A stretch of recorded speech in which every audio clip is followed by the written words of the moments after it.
দেখেছেন কি শিক্ষা নবী দিয়েছিলেন? এটা হলো নবীর শিক্ষা। সেই শিক্ষা আমাদের মধ্যে কি আছে? একটু বুকে হাত দিয়ে চিন্তা করুন। মাঝে মাঝে পাড়া প্রতিবেশীর দিকে খোঁজ খবর রাখি তো নাকি? কেউ অনাহারে আছে, কেউ অর্ধাহারে আছে, খোঁজ খবর রাখি? বিপদের খবর শুনলে পাশে দাঁড়াই তো নাকি? খালি তো আমরা দল ছাড়া কিছু বুঝি না এখনকার যুগে। লাল পার্টির মুসলমান, নীল পার্টির মুসলমান, সবুজ পার্টির মুসলমান, কালো পার্টির মুসলমান, সিপিএম এর মুসলমান, তৃণমূলের মুসলমান, আইএসএফ এর মুসলমান, তারপরে আবার দেওবন্দি, বেরেলি, ফুরফুরা, তবলিগ, আহলে হাদিস, লামাজহাবি, ইমাম শাফি, ইমাম মালিক, হানাফি মাযহাব, এই করে করে আমাদের সমাজটাকে, মুসলমানদেরকে ভেঙে টুকরো টুকরো করে ফেলেছি। বুঝতে পারছেন? এই জন্য আমাদের পতন। আজ আমরা দোয়া চাইলে কবুল হয় না, বিপদে পড়লে কেউ পাশেও দাঁড়ায় না। এখনো সময় আছে। এই এসআইআরের চক্রান্ত বড় চক্রান্ত। এই চক্রান্ত অনেকটাই প্ল্যান প্রোগ্রাম যা ছিল অনেকটাই ভেস্তে গেছে, অনেকটাই ভেস্তে গেছে। তবে এখনো চক্রান্ত আছে। 14 তারিখের পর বোঝা যাবে। তারাও চিন্তা করছে আমাদের প্ল্যান ঠিকঠাক হবে তো না অন্য কিছু হবে। বুঝতে পারছেন ভাইরা আমার? এই চক্রান্ত থেকে একমাত্র দেখুন আমাদের উপরই চক্রান্ত চলছে। 100 জনের 95টা মুসলমানের নামে হেয়ারিং। কথা ঠিক না ভুল? চক্রান্ত আমাদের উপরই চলছে। এই চক্রান্ত থেকে একমাত্র বাঁচাতে পারেন আল্লাহ। কে বাঁচাতে পারেন? আল্লাহ। এখনো সময় আছে। ইব্রাহিম ট্রাউরের মতো ইমানি শক্তি নিয়ে জেগে উঠুন যুবক।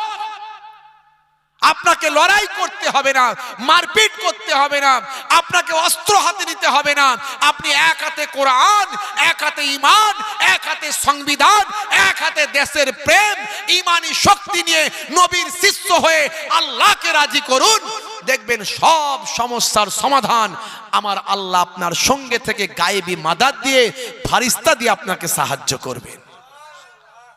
নামাজি হন, নামাজ ছাড়বেন না। ইব্রাহিম ট্রাউরের জীবনীটা দেখুন একবার, কিভাবে আফ্রিকার এই ছোট্ট দেশটাকে তিনি রক্ষা করছেন। আমেরিকার মতো শক্তির করাল গ্রাস থেকে, ফ্রান্সের মতো শক্তির করাল গ্রাস থেকে ইব্রাহিম ট্রাউরে মাঝে মাঝে ছদ্মবেশে হযরত ওমর ফারুকের মতো তিনি ময়দানে বেরিয়ে যান। তাকে লোকে চেনে না। তিনি সেনানায়কের চেহারা ধরে বাইরে বেরোন, সাধারণ মানুষের সঙ্গে কাজ করেন, মানুষ অবাক হয়ে যায়।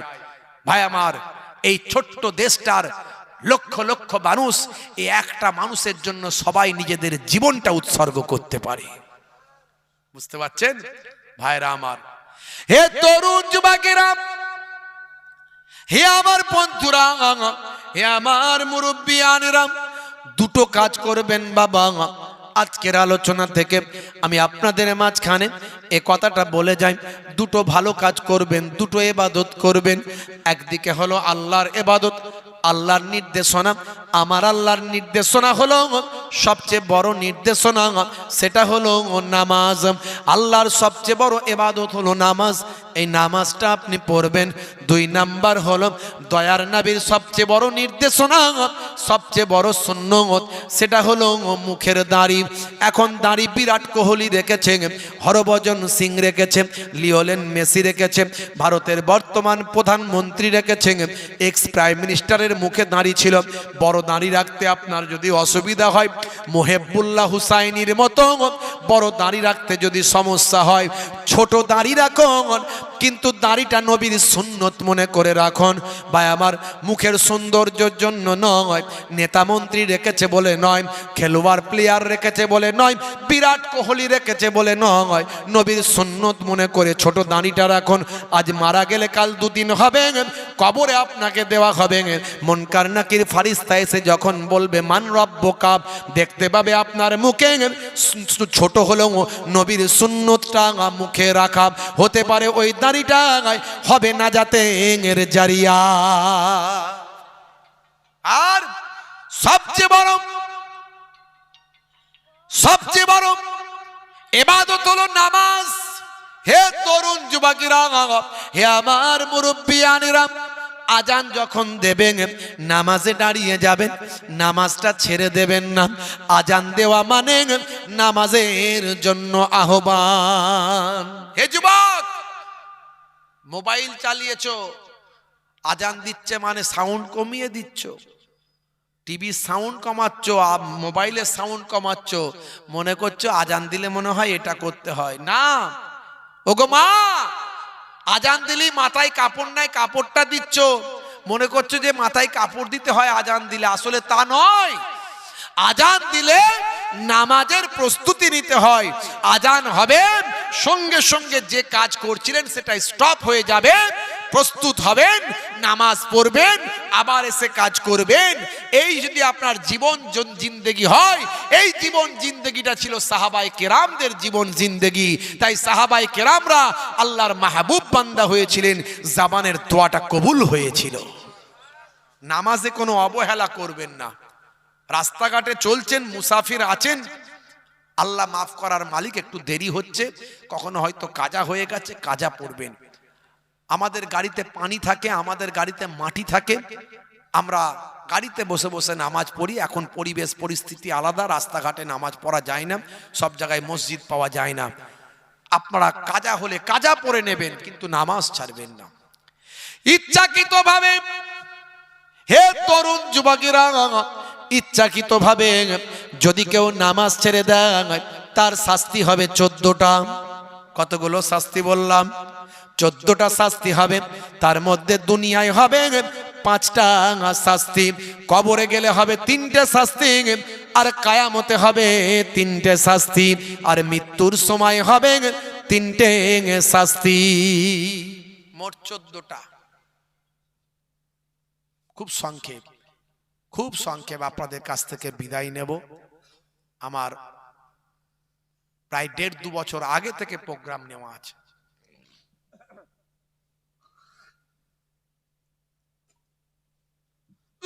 না হলে একটু সময় বেশি থাকতাম।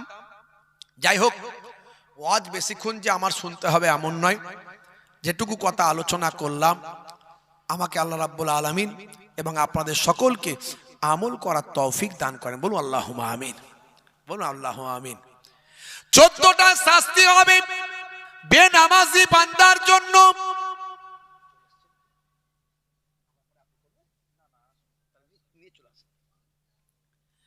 হে তরুণ যুবকেরা, তার মধ্যে দুনিয়াতে হবে 5টা। কি বলে দেবো? বলবো না, না বললে হবে?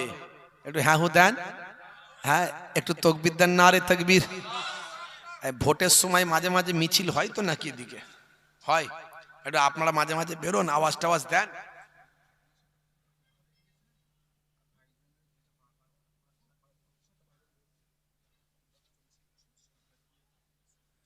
কোথায় আছেন উনি এখন?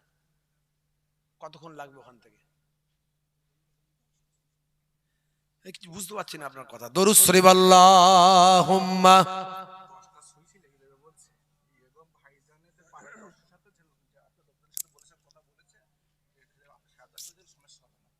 সেটা উনি বললে তো হবে না, সেই কমিটির লোক যদি সমস্যা করে,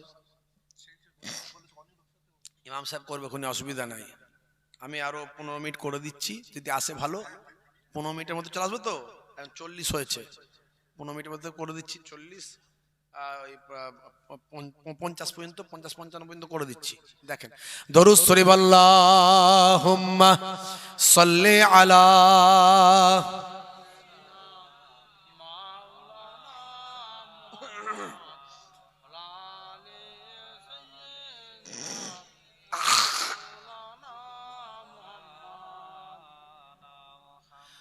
হে তরুণ যুবকেরা, হে আমার বন্ধুরা, শুনে রেখে দিন বাবা, বেনামাজি বান্দা ভাই আমার শাস্তি হলো 14টা।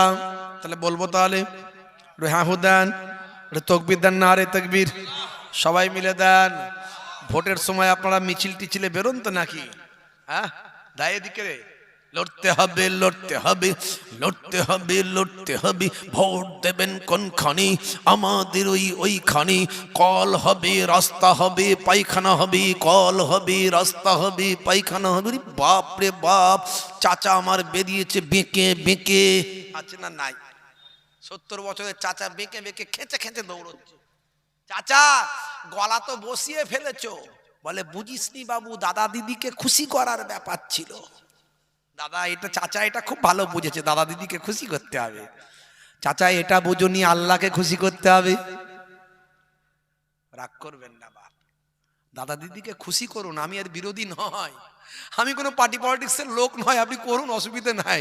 দুনিয়াদারি করলে দুনিয়ার পার্টি পলিটিক্স করতে হবে, করতে বারণ করি না, খালি একটাই বলি, মানুষ মারার পার্টি করো না, মানুষ মারার পার্টিটা করো না, পার্টি করো, করতে বারণ করি না। পার্টি করলে দেশের ডেভেলপমেন্ট হবে। ভালো নেতার তো অনেক মূল্য, ভালো নেতার অনেক দাম।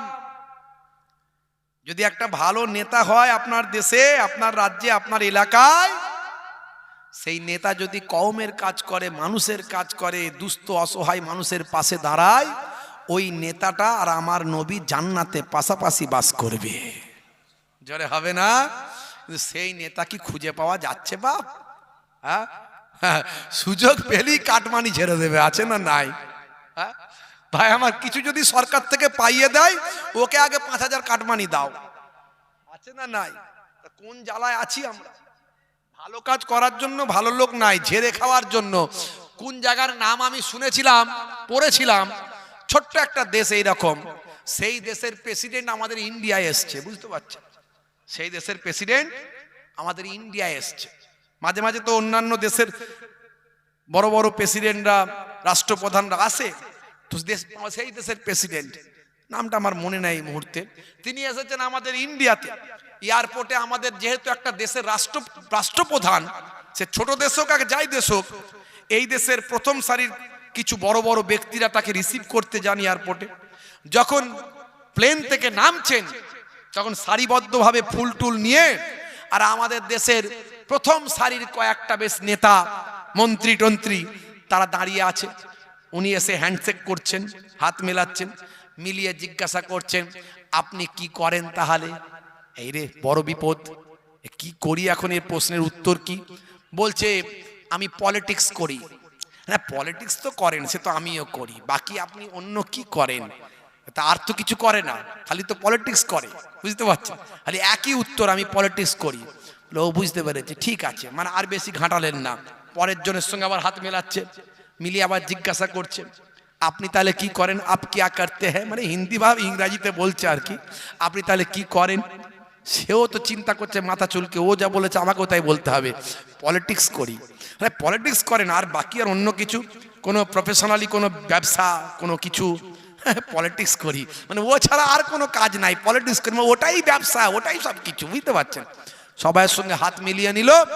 শেষে বলছে, দেখুন আমি একটা রাষ্ট্রপতি, আমি আমার দেশের রাষ্ট্রপ্রধান, আই অ্যাম ফার্মার, আমি একজন চাষি, আমি সকাল হলে ভোরবেলা আমি চাষের কাজ করি, আমি মাঠে যাই, মাঠে গিয়ে দেখি আমার চাষবাস ঠিকঠাক হচ্ছে কিনা, তারপরে আবার আমি রেডি হয়ে প্রস্তুতি নিয়ে আমি আবার প্রেসিডেন্টের আসনে এসে আমার অফিসে এসে আমি বসি। আমি কিন্তু একজন ব্যক্তিগতভাবে আই অ্যাম ফার্মার, আমি একজন চাষি। তাহলে ভাইরা আমার, পলিটিক্সটাকে অন্যান্য দেশের মানুষ তারা কিসের? জনসেবার জন্য কাজে লাগিয়েছে। জনসেবা, যারা পলিটিক্স করবেন তাদেরকে মানুষের সেবার চিন্তা ভাবনা করতে হবে, তবে সেই দেশের ডেভেলপ হবে। আর আমাদের দেশে নেতা হওয়ার জন্য, ভোটের টিকিট পাওয়ার জন্য ভাই আমার লক্ষ লক্ষ টাকা ডোনেশন দেয় যে আমাকে টিকিটটা দাও। যে 1 কোটি টাকা 50 লাখ টাকা দিয়ে টিকিট পাবে, সে তাহলে জিতে গিয়ে কত লাখ টাকা খাবে, বুঝতে পারছেন? কথা ঠিক না ভুল ভাইরা আমার? মানে জনসেবা করার মানসিকতা আমার নবী শিখিয়েছেন। আমার নবীর সাহাবীরা যে পলিটিক্স করেছেন মানুষের জন্য। হযরত ওমর ফারুকের নাম রাশিয়ার রাষ্ট্রপতি ভ্লাদিমির পুতিন, তিনি আমার হযরত ওমর ফারুকের নাম স্মরণ করেছেন পার্লামেন্টে, যে হ্যাঁ হযরত ওমর ফারুকের পলিটিক্স থেকে আমাদের শেখা দরকার। একজন দিল্লির ভাই আমার মুখ্যমন্ত্রী ছিলেন অরবিন্দ কেজরিওয়াল। অরবিন্দ কেজরিওয়াল তিনি বিধানসভায় দাঁড়িয়ে বলেছিলেন বক্তব্য রাখতে গিয়ে যে ইসলামিক শাসন ব্যবস্থা হযরতে ওমরের কাছ থেকে আমাদের শিক্ষা নেওয়ার আছে, অনেক কিছু শেখার আছে। ভাইরা আমার, তরুণ যুবকেরা আমার, মুরব্বিয়ানেরা আমার, আল্লাহ রাব্বুল আলামিন আমাদের কবুল করেন। তো দুনিয়াদারি করছেন, দুনিয়ার রাজনীতি করুন, করতে বারণ করি না, কিন্তু মানুষের জন্য, জনগণের জন্য নবীর সুন্নতের তালিকায় করুন। মরে গেলেও জিন্দা থাকবেন। সবচেয়ে বড় সেবার কাজ করা যায় রাজনৈতিক প্ল্যাটফর্ম থেকে। সবচেয়ে বড় সেবার কাজ করা যায়। আমরা যে মানুষের সেবা করছি নিজেদের গাঁটের টাকা খরচা করে করি। সুপ্রিম কোর্টে গেছি নিজেদের টাকা খরচা করে। হুজুররা শুধু ওয়াজ করে টাকা নেয় তা নয়, আমরা আমাদের কাজগুলো করি। আমাদের কম বেশি প্রায় সমস্ত আলেম ওলামাদের নিজস্ব প্রতিষ্ঠান আছে, সেগুলো চালাই। এছাড়া আমরা সোশ্যাল ওয়ার্ক করছি, বিভিন্ন রকম কাজ আমরা করেছি। কিন্তু পলিটিক্স যারা করেন তারা তো একটা দেশের টাকা পান, সেখান থেকে একটা তাদের নামে টাকা অ্যালট করা হয়। সেই টাকা দিয়ে যদি উন্নয়ন করে, উন্নয়নের জোয়ারে দেশ ভাসবে, কিন্তু সেই সদিচ্ছা থাকা দরকার। হে তরুণ যুবকেরা, আপনি দুনিয়াদারি করছেন, দুনিয়ার রাজনীতি করুন, আল্লাহর নামের স্লোগানটা ভুলে যাবেন না, আল্লাহর পার্টিটা ভুলে যাবেন না।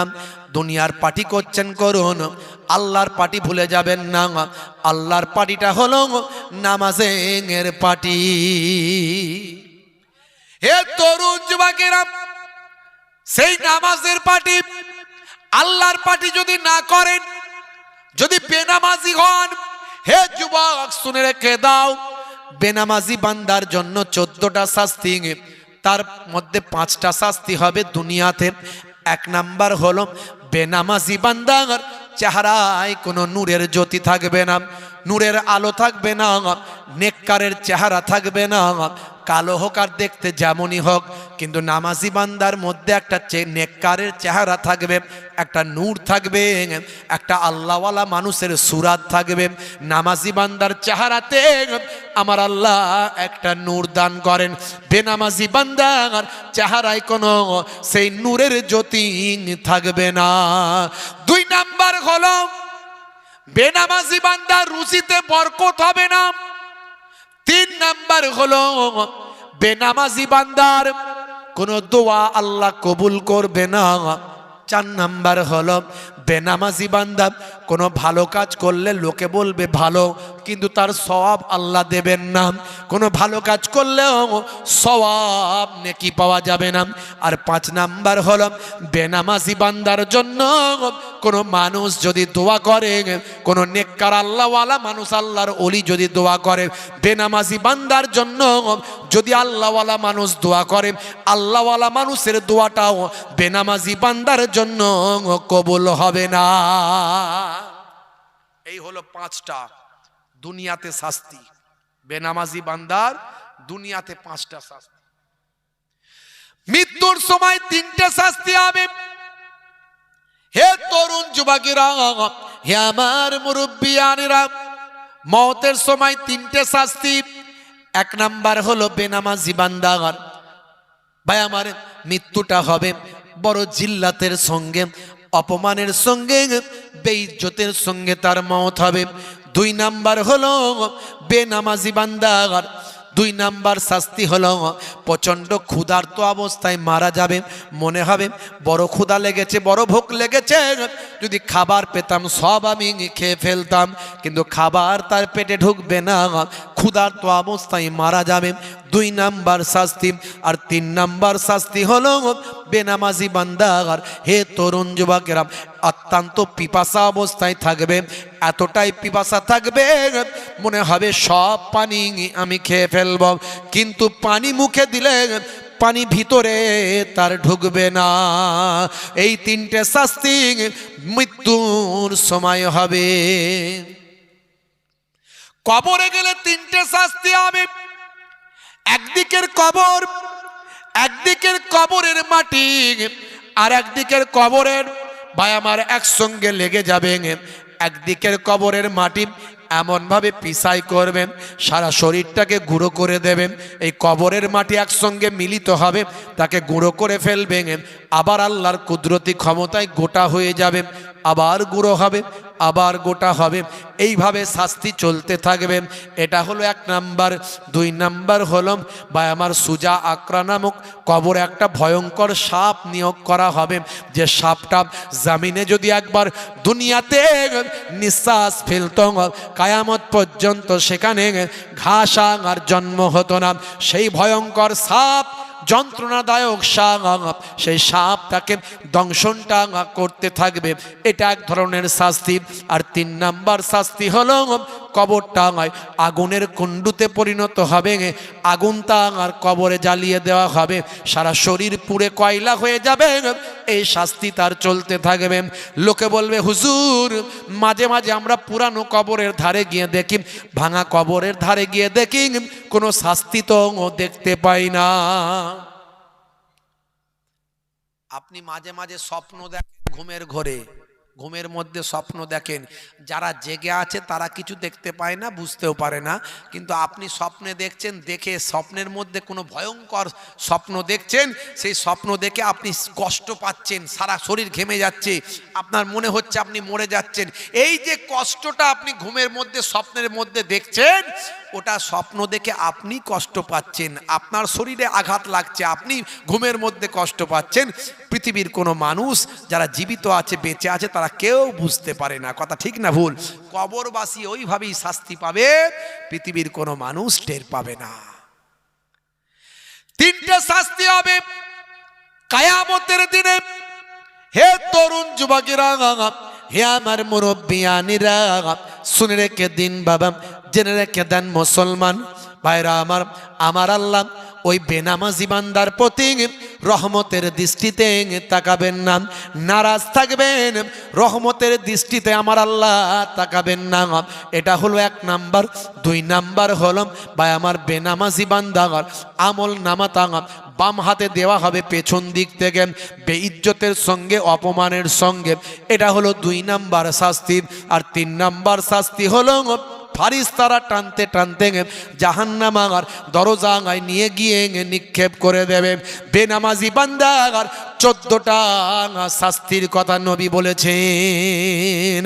বান্দা নামাজ পড়ো, আঁকড়ে ধরো, ছেড়ো না নামাজ জীবনে, করো না কাজা হবে যে সাজা, দোজখ ঠিকানা আখিরাতে, দোজখ ঠিকানা আখিরাতে। ফজর গেল ঘুমে ঘুমে, জোহর বেলাতে কাজ, আসর গেল তাসার আড্ডায়, মাগরিব হেলা ফেলায়। নামাজ তোমার সঙ্গের সাথী, নামাজ হলো গোরের বাতি, নামাজ বিনা এই দুনিয়ায় সবই যে বৃথা। বান্দা নামাজ পড়ো, আঁকড়ে ধরো, ছেড়ো না নামাজ জীবনে, করোনা কাজা হবে যে সাজা, দোজখ ঠিকানা আখিরাতে, দোজখ ঠিকানা আখিরাতে। আল্লাহ রাব্বুল আলামিন আমাদের দোজখের ঠিকানা থেকে, জাহান্নাম থেকে হেফাজত করুন। আর কাজের টাইমে কাজকে রেখে নামাজটা পড়ে কাজ করার তৌফিক দান করুন। নামাজকে বলো না কাজ আছে, কাজকে বলো আমার নামাজ আছে। বলুন আল্লাহুম্মা আমিন, বলুন আল্লাহুম্মা আমিন। আমার আল্লাহ আমাদের কবুল করেন, বলুন আল্লাহুম্মা আমিন। ভাইরা আমার, নেব আপনাদের কাছ থেকে, আর দেরি করব না, সেখানেও না হলে আবার অসুবিধা হয়ে যাবে, বুঝতে পারছেন। আপনাদের বহু আগে থেকে সেখানে নেওয়া আছে। মাশাআল্লাহ, কই এসেছে না আসেনি? এখন 5 মিনিট না 50 মিনিট না 15 মিনিট, আমি কি করে বুঝবো ভাই? তুমি যা বলেছিলে হয়েছে না হয়নি টাইম, এবার আমার এসে দোষ দিলে তো হবে না, উনি বেচারা আবার একটু অন্ধ মানুষ, তাই তো নাকি? অন্ধ নয়? আচ্ছা আমাদের উনি আচ্ছা তারা উনি একটু অসুবিধা নাই।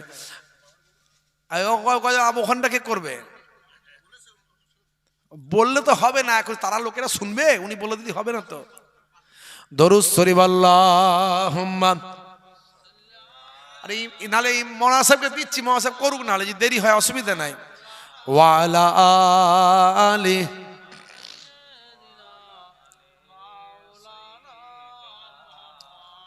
ভাইরা আমার, নামাজ ছেড়ে দেবেন না।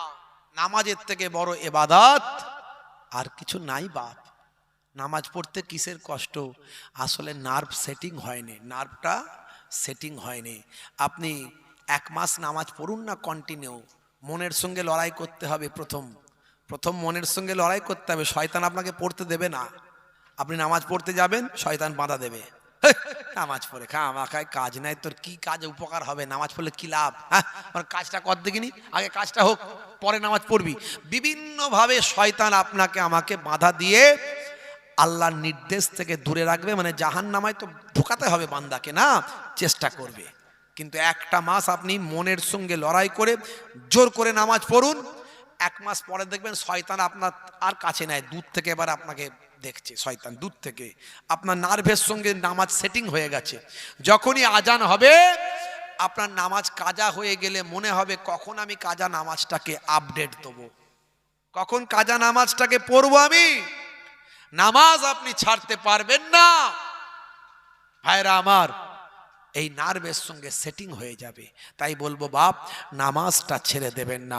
নামাজের থেকে বড় ইবাদত আর কিছু নাই। সামনে আসছে রমজানের রোজা, এই রমজান মাসের রোজা আপনি ছাড়বেন না। এই সামনে শবে বারাত আসছে, এই শবে বারাতের ইবাদত ছাড়বেন না। এগুলো হলো স্পেশাল নাইট। এগুলো কি? এগুলো হলো স্পেশাল নাইট। এই স্পেশাল নাইট গুলো আপনি ছাড়বেন না। বুঝতে পারছেন? ইসলামে বেশ কটা স্পেশাল নাইট আমার আল্লাহ দিয়েছেন। কয়েকটা স্পেশাল নাইট আমার আল্লাহ দিয়েছেন ভাইরা আমার। যেমন লাইলাতুল কদর। এই লাইলাতুল কদর হলো 1000 মাস অপেক্ষা উত্তম। বুঝতে পারছেন? হ্যাঁ, এই লাইলাতুল কদর রমজান মাসের শেষ 10 দিনের বেজোর রাতগুলোতে আপনি পাবেন। ওই রাতগুলো যদি একটু স্পেশাল ইবাদত করেন, আমাদের জীবন জিন্দেগি অল্প দিনের, আমাদের জীবন জিন্দেগি অল্প দিনের।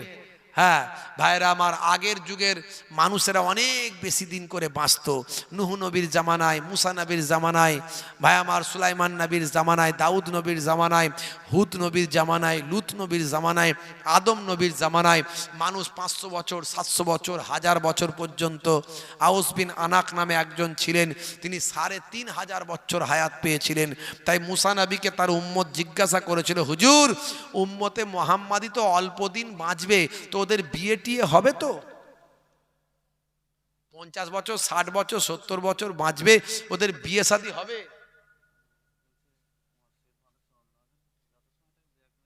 টাইম হয়ে গেছে, আমি শুধু ছাড়তে পারছি না। 5 মিনিট বলেছে, 5 মিনিট এখন হয়েই গেল প্রায়। কি করি বলুন দেখিনি? এখন আমি ছেড়ে দিয়ে চলে গেলে এবার কিছু মানুষ উঠে যাবে, আপনাদেরও খারাপ লাগবে। আর ওখানে যে আমি যাব না, ওখানে তো উঠে চলে যাবে নাকি? তাদের খারাপ লাগবে না? খারাপ লাগবে তো নাকি? খারাপ শুধু লাগবে না, আপনারা তো ভালো মানুষ, এক এক জায়গার লোক আছে মারপিট লেগে যায়। আজকে বিপদের মধ্যে আছে। এখানে নিশ্চয়ই হিয়ারিং এ, এসআইআর এর হিয়ারিং এর নোটিশ কেউ পায়নি, এখানে কোনো সমস্যা নাই, তাই তো নাকি? এই যে আমাদের মৌলানা সাহেব বলছিলেন সন্দেশখালির কথা, ইন্টারনেট সার্চ করে দেখবেন, কালকে আমরা সন্দেশখালিতে ছিলাম, আমি নিজে সেখানে গিয়েছিলাম, হাজার হাজার মানুষের সঙ্গে কথা বললাম। আমাদের একটা সংগঠন আছে জানেন, আমাদের লেকচারার্স অ্যাসোসিয়েশন অফ বেঙ্গল, বাংলার খ্যাতনামা বক্তা আলেম যাদের আপনারা চেনেন, ইন্টারনেটে দেখেন, এই সবাই কম বেশি আমাদের সঙ্গে আছে। তাদের নিয়ে আমাদের একটা সর্ববৃহৎ ওলামা হুজুরদের সংগঠন লেকচারার্স অ্যাসোসিয়েশন অফ বেঙ্গল। আমরা মাঠে ময়দানে অন্যায়ের বিরুদ্ধে বিভিন্নভাবে আমরা প্রতিবাদ করি, মানুষের জন্য, কোন রাজনীতির ছত্রছায়ায় না থেকে ডাইরেক্ট মানুষের জন্য কাজ করি। এর আগে আমরা ওয়াকাফ নিয়ে সুপ্রিম কোর্টে মামলা করেছিলাম, আমি নিজেও সুপ্রিম কোর্টে মামলা করেছিলাম, ইন্টারনেটে ভাইরাল হয়েছে, আপনারা দেখবেন। ভাইরা আমার, আমরা এই সন্দেশখালির খবর জানতে পারলাম, কম বেশি 5,000 মানুষের একটা লিস্ট বেরিয়েছে। 18খানা বুথ আছে, তার মধ্যে 9খানা মুসলিম বুথ। এই 9খানা মুসলিম সংখ্যালঘু বুথ, সেই 9খানা বুথের কম বেশি প্রায় 5,000 মানুষকে তাদের নামের পাশে লিখে দেওয়া হয়েছে নট ইন্ডিয়ান সিটিজেন। অনেক এরকম শত শত মানুষকে যারা জীবিত তাদের নামের পাশে লেখা হয়েছে ডেথ, মারা গেছে। বুঝতে পারছেন, মারা গেছে লিখে দেওয়া হয়েছে।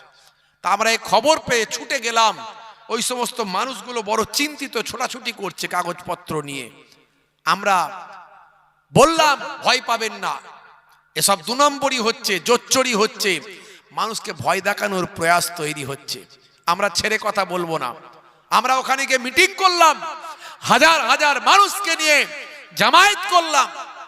আমরা বললাম এলাকার প্রতিনিধি যারা আছেন তাদের ঘুমানোর জন্য আমরা ভোট দিইনি, তারা জাগুন। কেন এই ঘটনাগুলো ঘটছে আপনারা তালাশ করুন, না হলে আগামী দিন ভোট চাইতে এলে মানুষ তার বিচার করে দেবে। আজকের বিপদের সময় তোমরা ঘরে বসে থাকবে চুপ করে, আর ভোটের সময় মানুষের দাঁড়ে দাঁড়ে এসে হাত পাতবে ভোট দাও, সেদিন মানুষ বিচার করে দেবে তোমাদের। আমরা তো ভোট চাইতে আসিনি, আমরা কোনো নেতাও নয়, আমরা কোনো মন্ত্রী নয়, আমরা কোনো সিকিউরিটি নিয়ে ঘুরি না, আমরা কোনো লাল বাতি চেপে ঘুরি না। আমরা মানুষের জন্য কাজ করি, জাতি ধর্ম বর্ণ নির্বিশেষে। যখন মানুষের বিবেক ঘুমিয়ে যায় তখন তাদের বিবেককে জাগ্রত করার জন্য আমরা ময়দানে নামি। আমাদের নামার কোনো দরকার নাই, আমরা হুজুর মানুষ, আমাদেরকে লোক দাওয়াত করে পায় না। 2 বছর 3 বছর আগে থেকে আমাদের ডেট ফিল আপ থাকে, টাকা দিয়ে সম্মান করে নিয়ে গিয়ে তকবির দিয়ে নিয়ে গিয়ে স্টেজে বসায়, ভালো করে খাওয়ায়। তা আমাদের ময়দানে নামতে হবে কেন? তোমাদের বিবেক জাগ্রত করার জন্য আমরা ময়দানে নেমেছি। শোনো, তবে আমাদের কম ভেবো না। আমরা এক রাত্রিতে 4 লক্ষ মানুষের কাছে একটা বার্তা পৌঁছাতে পারি। যদি বলি এই সরকারকে নিয়ে আসতে হবে, আমরা বলে দেব শুধু আমাদের গ্রুপে প্রচার করো, এক রাত্রিতে 4 থেকে 5 লক্ষ মানুষের কাছে প্রচার চলে যাবে যে অমুক সরকার নিয়ে আসতে হবে। এটা কিন্তু আমরা পারি, আমাদেরকে কম ভেবো না। আমাদের সঙ্গে পাঁয়তারা করতে এসো না, গ্রুপে একটা মেসেজ দিয়ে দেব, তোমাদের ঘটি বাটি নিয়ে সব ঘরে চলে যেতে হবে। এই সংখ্যালঘু মুসলমানরা তোমাদের কাউকে বিশ্বাস করে না, তোমরা যা করেছো এতদিন পর্যন্ত আর তোমাদের কাউকে বিশ্বাস করে না। এখন আমরা যেটা বলবো সংখ্যালঘু মুসলমানরা বিশ্বাস করবে। তারা জানে হুজুররা কোনো দলের কোনো রাজনীতির তোলাবাজি করে না, কাদের কারো পা চাটে না। হুজুররা একেবারে নিরপেক্ষভাবে কাজ করে, আর হুজুরদের করার দরকারও নাই, তাদের অভাবও নাই, কিছু টাকারও অভাব নাই, সম্মানেরও অভাব নাই, ইজ্জতেরও অভাব নাই, আর ভক্ত ভালোবাসার মানুষেরও অভাব নাই। হুজুরদের কোনো কিছু লাগবে না। তারা ময়দানে যখন নামে তখন বুঝতে হবে বিবেক জাগ্রত করার জন্য নেমেছে।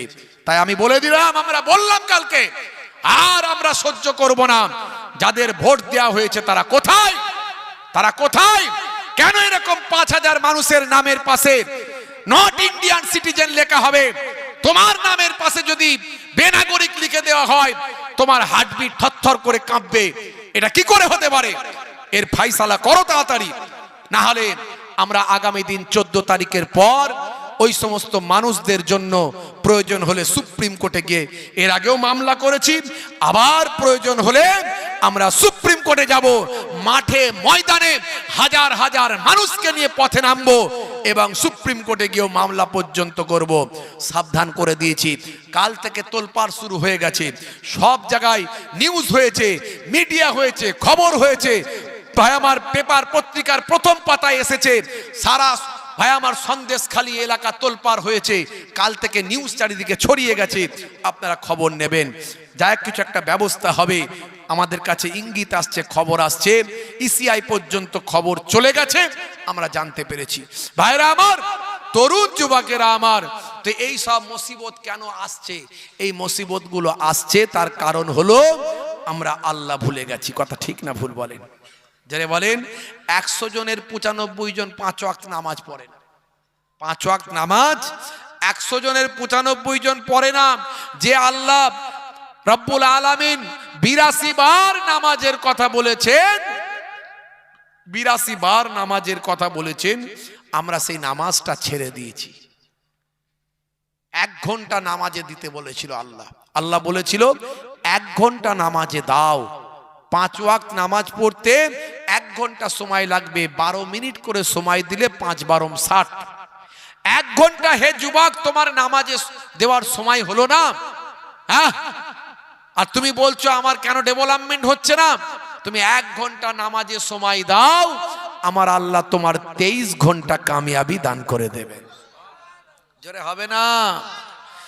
হে তরুণ যুবকেরা, হে আমার বন্ধুরা, শুনে রেখে দিন বাবা, জেনে রেখে দেন, আমার আল্লাহ ফেরাউনকে ধ্বংস করেছে, ফেরাউনের নাম নিশানা মুছে দিয়েছেন, ফেরাউনের চক্রান্তকে বরবাদ করেছেন, মুসা নবীকে আমার আল্লাহ হেফাজত করেছেন, আমার আল্লাহ নমরুদের নাম নিশানা মিটিয়ে দিয়েছেন, নমরুদের চক্রান্তকে ব্যর্থ করেছেন, ইব্রাহিম নবীর শান মান ইজ্জতকে বুলন্দ করেছেন।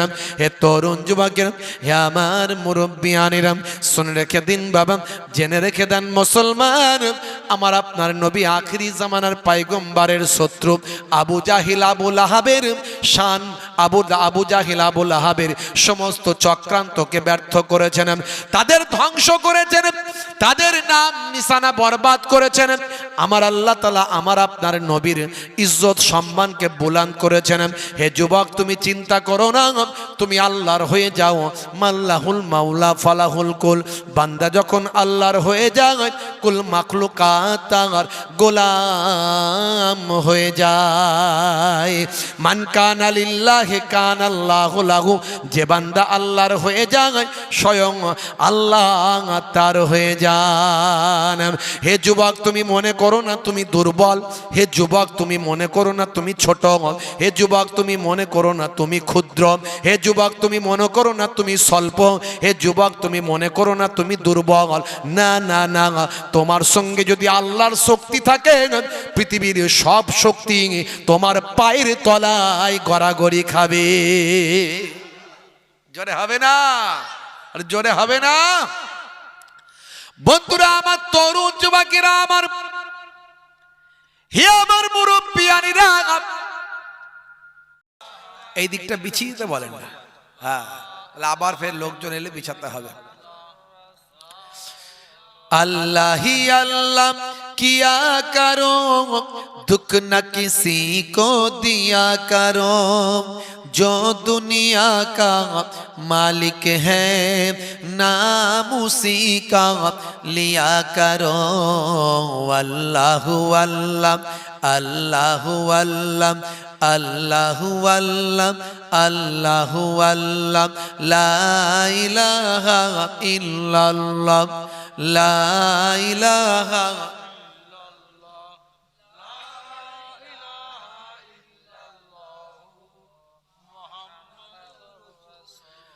নবী বলেন দয়া করো, দুঃখ দিও না কাউকে, জালিম মানুষ মৃত্যুর পরে জান্নাত পাবে না যে।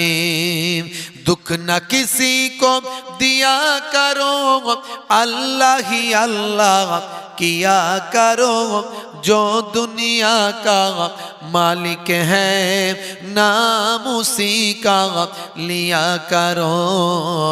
अल्लाह अल्लाह अल्लाह अल्लाह अल्लाह अल्लाह अल्लाह अल्लाह, ला इलाहा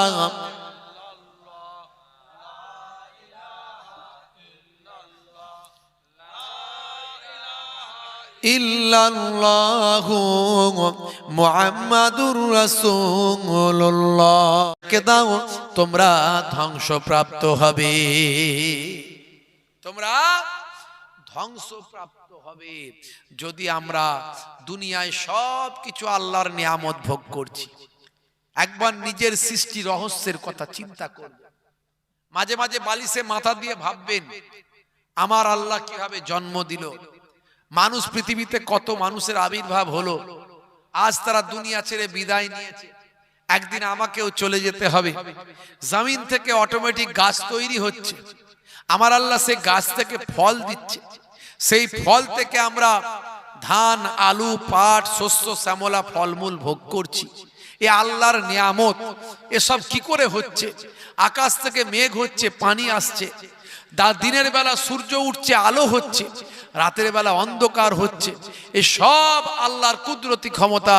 সেই আল্লাহ বলছেন, বান্দা সব কিছু নিয়ামত যা দেখছো এ সব আমার তৈরি। জোরে বলুন সুবহানাল্লাহ। হে যুবক, আর কতদিন আল্লাহ বলে থাকবি রে, হে যুবক ফিরে আয়। আর কতদিন নায়ক গায়কের ভক্ত থাকবি? আর কতদিন তুমি গান বাজনা নিয়ে থাকবে যুবক? আর কতদিন তুমি টাকা পয়সার মোহে পড়ে থাকবে রে যুবক? আর কতদিন দুনিয়ার রং তামাশায় মেতে থাকবে রে যুবক? হে যুবক, আজ বেঁচে আছো, কালকে বেঁচে থাকবে কিনা তোমার কোনো গ্যারান্টি নাই। কত মানুষকে তুমি তোমার জীবনে মরতে দেখেছ, কত মানুষকে তুমি দাফন করেছ, কত মানুষের জানাজায় অংশ নিয়েছ যুবক। তোমার শরীরটাও তোমার নয়, তোমার ঘর সংসার ছেলে মেয়ে সব তোমার নয়। যদি তোমার হতো তাহলে তোমার আঁকড়ে রাখার ক্ষমতা হতো। তুমি কি আঁকড়ে রাখতে পেরেছো না পারবে? তোমার বাপকে তুমি আঁকড়ে রাখতে পেরেছো? তোমার দাদুকে তুমি আঁকড়ে রাখতে পেরেছো?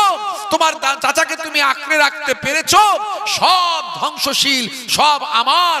আমি আল্লাহ সব কিছুকে মিটিয়ে দেব, ধ্বংস করে দেব। কুল্লু মান আলাইহা ফান ওয়া ইয়াবকা ওয়াজহু রাব্বিকা যুল জালালি ওয়াল ইকরাম। হে যুবক, একমাত্র আমি আল্লাহ, আমার জালালিয়াত, আমার ক্ষমতা, আমার শক্তি একমাত্র অক্ষয় থাকবে, বাকি সব ক্ষয় হয়ে যাবে। ভাইরা আমার, আজকে সেই জান্নাতের বাগান, এটা কোনো নাচ গান না, কোনো ভাই আমার সিনেমা জগৎ না, কোনো ভাই আমার অশ্লীলতা না, কোনো ভাই আমার থিয়েটার না, কোনো ভাই আমার কি বলবো ওই নৃত্য, এসবের কোনো মজলিস নয়, কোরআনের মজলিস। বাপ, কোরআনের মজলিসে সবাই বসতে পারে না, সবাই বসতে পারে না কোরআনের মজলিসে। এ তকদির সবাইয়ের হয় না। আল্লাহ যাকে কবুল করে আর যার আল্লাহর দরবারে মাকবুল হওয়ার চেষ্টা আছে, সেই একমাত্র কোরআনের মজলিসে বসতে পারে, সেই একমাত্র হেদায়েত হতে পারে। আল্লাহ সবাইকে জান্নাতি করবেন না, যে জান্নাতি হওয়ার চেষ্টা করবে আর আল্লাহ যাকে রহমত করে জান্নাত দেবে, সেই একমাত্র জান্নাতি হতে পারবে। সেই জান্নাতি বাগান কোরআনের মজলিস। বাপেরা আমার, সময় নষ্ট না করে তাড়াতাড়ি চলে আসুন। দু চার কথা আলোচনা করি, হতে পারে আপনার জীবনটা পাল্টে যাবে। একবার ভাবুন তো, আপনার শরীরটাও কি আপনার নিজের? আপনার শরীরটা আপনার নিজের? আপনি বলবেন, হ্যাঁ হুজুর, আমার তো শরীর দেখতে পাচ্ছি, আয়নায় দেখতে পাই, আমার শরীর আমারই। আমি বলছি আপনার নয়। যদি আপনার হতো, আপনি তো কোনোদিন বুড়ো হওয়ার স্বপ্ন দেখেননি, যে বুড়ো না হলেই ভালো হয়, সবসময় ইয়ং থাকবো, তরতাজা থাকবো। তো আপনার চুলটা পাকলো কি করে? আপনি তো চুল পাকা পছন্দ করেন না। আপনার শরীরটা আস্তে আস্তে কুঁকড়ে যাচ্ছে কেন? স্কিনটা গুটিয়ে যাচ্ছে কেন? এটা তো আপনি পছন্দ করেন না। আপনার মুখে স্পট দাগ পড়ছে কেন? আপনি তো এটা পছন্দ করেন না। আপনি তো পছন্দ করেন না আপনার জ্বর হোক, শরীর খারাপ হোক, অসুস্থতা হোক, হচ্ছে কেন? আপনার হার্টের সমস্যা হোক, আপনি তো পছন্দ করেন না। আপনার সুগার হোক, ডায়াবেটিস হোক, পছন্দ করেন না। আপনার শরীরটাকে আপনি রক্ষা করতে পারছেন না। আসলে এটা আপনার শরীর নয়, আপনাকে আল্লাহ দিয়েছেন। সব কিছু কিন্তু আল্লাহই মালিক। জোরে বলুন সুবহানাল্লাহ। আপনার শরীরটাও আপনার নয়। কিসের এত অহংকার? হে যুবক, কিসের এত তোমার অহংকার? তোমার আমিত্ব, তোমার আমিত্বকে তুমি মিটিয়ে দাও, তোমার অহংকারীকে তুমি দূর করে দাও। সচ্চা মানুষ তুমি হয়ে যাও, সচ্চা আল্লাহওয়ালা তুমি হয়ে যাও, নবী পাকের জীবন জিন্দগিকে ধারণ করো, পৃথিবীর মানুষ তোমাকে স্যালুট করবে। আর তুমি যখন মারা যাবে ফারিস্তারাও তোমাকে ওয়েলকাম, স্বাগতম, স্যালুট জানাবে। হে যুবক শুনে রেখে দাও, তুমি আজকে টাকাওয়ালা হয়েছ, তুমি আজকে ক্ষমতাওয়ালা হয়েছ, তোমার হিম্মত হয়েছে, শরীরওয়ালা হয়েছ, বাহু দেখাচ্ছ, টাকা দেখাচ্ছ, পেছনে লোকবল, জনবল, ধনবল হয়েছে বন্দা। হে যুবক শুনে রেখে দাও, এসব কিন্তু তোমার কাছে ক্ষণস্থায়ী, চিরস্থায়ী নয়। হে তরুণ যুবকেরা শুনে রেখে দাও, কিসের তোমার অহংকার? তোমার সারা শরীর দিয়ে শুধু দুর্গন্ধ আর দুর্গন্ধ, তোমার সারা শরীরটাই তো দুর্গন্ধ, আর তুমি সেই শরীর নিয়ে অহংকার দেখাও। না না, হে যুবক শুনে রেখে দাও, তুমি যে পায়খানা করো সেটাও দুর্গন্ধ, তুমি যে পেচ্ছাপটা করো সেটাও দুর্গন্ধ, তুমি তোমার শরীর যখন ঘেমে যায় সেটাও দুর্গন্ধ, তোমার নাকের দুটো ছিদ্র আছে, মাঝে মাঝে সেখান দিয়েও কিছু মালকড়ি বের হয়, হয় না? হয় না? যারা বলেন নাকের ছিদ্র দিয়ে সর্দি টর্দি করলে একটু মালকড়ি বেরোয় তো নাকি, তো সেটা কি খুশবু বেরোয় নাকি না দুর্গন্ধ? সেটাও দুর্গন্ধ। কানের দুটো ফুটো আছে দুদিকে, আছে না নাই? মাঝে মাঝে ঠান্ডা ফান্ডা লাগলে ওখান থেকেও কিছু মালকড়ি বেরোয়, বেরোয় না? বেরোয় না? তো সেটা কি খুশবু? সেটাও দুর্গন্ধ। মানুষ তুমি যতই সেন্ট মেরে রাখো না কেন, যতই তুমি খুশবু মেরে রাখো না কেন, তোমার সারা শরীরটাই দুর্গন্ধ। এরই জন্য হে তরুণ যুবকেরা, বড় বড় পণ্ডিতেরা বলেছেন, মরিলেও মারা নাহি, যদি লোকে দোষে, যদি লোকে ঘষে, বাঁচিয়া কি ফল তার, যদি লোকে দোষেন। মরিলেও মরা নয়, যদি লোকে সুনাম করে, আর বেঁচে থেকে কি লাভ, যদি লোকে দুর্নাম করে। দেখিতে পলাশ ফুল অতি মনোহর, গন্ধ নাহি বলে সবে করে অনাদর। পলাশ ফুলও সুন্দর, গোলাপ ফুলও সুন্দর, দুটো ফুলই সুন্দর, কিন্তু রাস্তায় পড়ে থাকলে পলাশ ফুলটা লোক মারিয়ে দিয়ে যায়, গোলাপ ফুলটা তুলে নিয়ে নাকে শুকে পকেটে রেখে দেয়।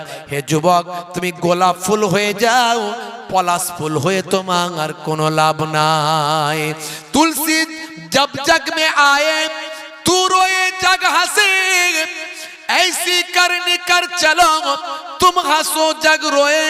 হে তরুণ যুবকেরা, একমাত্র এই চিন্তা, এই চেতনা, এই ভাবনা আপনার একমাত্র তৈরি হবে যদি আপনি বিশ্বনবীর শিষ্য হয়ে যান।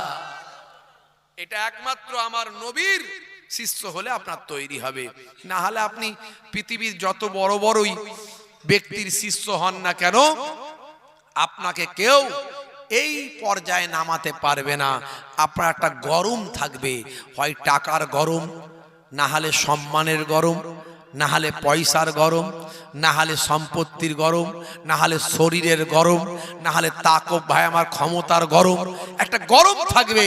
এই গরমটাকে কাটিয়ে দিতে পারে একমাত্র আমার আপনার নবীর সুন্নতের তরিকা। যারে হবে না, সেই সুন্নত ওয়ালা মানুষ হয়ে যেতে হবে। হে তরুণ যুবকেরা, হে আমার বন্ধুরা, হে আমার মুরব্বিয়ানেরা, শুনে রেখে দিন বাবা, জেনে রেখে দেন, আজকে আমরা কঠিন বিপদের মধ্যে দিয়ে যাচ্ছি। আখেরি জামানা, কিয়ামতের আলামত আমাদের উপর আছে। হে তরুণ যুবকেরা, হে আমার মুরব্বিয়ানেরা, শুনে রেখে দিন বাবা, জেনে রেখে দেন মুসলমান, কিয়ামতের বড় বড় আলামত গুলো আস্তে আস্তে প্রকাশ পাচ্ছে। হে যুবকেরা, ঘরে ঘরে অশ্লীলতা পৌঁছে যাবে, ঘরে ঘরে অশ্লীলতা মানুষের ভিতরে ভিতরে ঢুকে যাবে, নাচ গান অশ্লীলতা ঘরে ঘরে ঢুকে যাবে।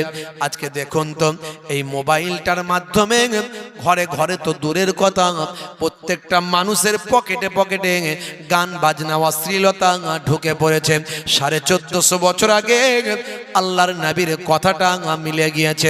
তবে আপনি মোবাইলটা যদি ভালো করে ব্যবহার করেন, এই মোবাইলটাই আপনাকে টানতে টানতে জাহান্নাম আর জান্নাতের দরজার দিকে নিয়ে যাবে। এই মোবাইলটা আমার খুলবেন, তাফসীরের কিতাব পাবেন, কোরআন মাজিদ পাবেন, হাদিসের কিতাব পাবেন, সিয়াসিত্তা হাদিস সহ আরো অনেক হাদিস পাবেন, অনেক মাসালার কিতাব পাবেন। এই মোবাইলটা থেকে অনেক ভালো ভালো জিনিস পাবেন। আবার এই মোবাইলটা যদি অন্য কোনো যুবকের খোলা হয়, সেই মোবাইলের ভিতরে গান বাজনা, অশ্লীলতা, অশ্লীল ভিডিও, অশ্লীল ছবি, নায়ক গায়ক, সিনেমা, ভাই আমার বিভিন্ন রকম গান বাজনা, ভাই আমার লুডো তাস থেকে শুরু করে ভাই আমার free fire, PUBG, online game, এই সমস্ত জিনিসগুলো পাওয়া যাবে। তাই মোবাইলটা যদি ভালো কাজে ব্যবহার করেন, এই মোবাইলটা টানতে টানতে জান্নাতের দরজায় নিয়ে যাবে। এই মোবাইলের মাধ্যমে গান বাজনা, অশ্লীলতা পকেটে পকেটে, এগুলো কিয়ামতের আলামত। হে তরুণ যুবকেরা, অর্ধলঙ্গ নারী বাজারে বাজারে, মার্কেটে মার্কেটে, ময়দানে ময়দানে মঞ্চ করে অর্ধলঙ্গ নারী সেখানে হাজির হবে। সেই অর্ধলঙ্গ নারীকে দেখার জন্য, তার নাচ গান অশ্লীলতা দেখার জন্য হাজার হাজার মানুষ সেখানে ভিড় করবেন। মানুষ জায়গা পাবে না। একবার ভেবে দেখুন ভাই আমার দোস্ত আমার, মাঝে মাঝে আপনাদের এলাকাতেও এরকম মঞ্চ তৈরি হয়। 1450 বছর আগে আমার নবী জানিয়ে দিয়েছেন কিয়ামতের আলামত এইগুলো সব মিলতে শুরু করেছে। হে তরুণ যুবকেরা, মসজিদগুলো বড় বড় হবে কিন্তু নামাজীদের অভাবে বিরান হয়ে যাবে। এটা হলো কিয়ামতের আলামত, এটাও মিলে গিয়েছে। হে তরুণ যুবকেরা, হে আমার মুরব্বিয়ানেরা, শুনে রেখে দিন বাবা, জেনে রেখে দেন, সমাজের অযোগ্য মানুষগুলো উচ্চ আসনে গ্রহণ করবেন। সমাজের অযোগ্য মানুষগুলো উচ্চ আসনে পৌঁছে যাবে। আর সম্মানীয় ব্যক্তি বা আমার শিক্ষিত সম্মানীয় যোগ্য ব্যক্তিরা তারা চুপ করে থাকবে। এটাও কম বেশি আজকের যুগে মিলে গিয়েছে। এরা